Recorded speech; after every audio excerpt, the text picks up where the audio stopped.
about, right? Section 5. Serving up a feast. Pilau, rice and curry, a match made in heaven. Now let's talk about serving this beauty.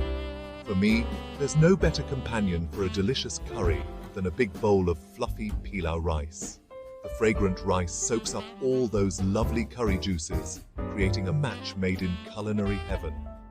You can also serve your curry with naan bread, roti, or even some simple boiled rice. Don't forget to garnish with fresh cilantro for a burst of freshness.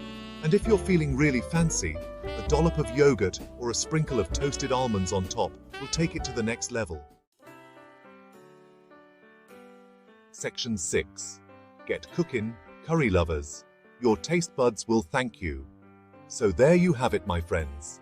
A super simple, super delicious way to transform those leftover lamb into a curry that will have everyone licking their plates.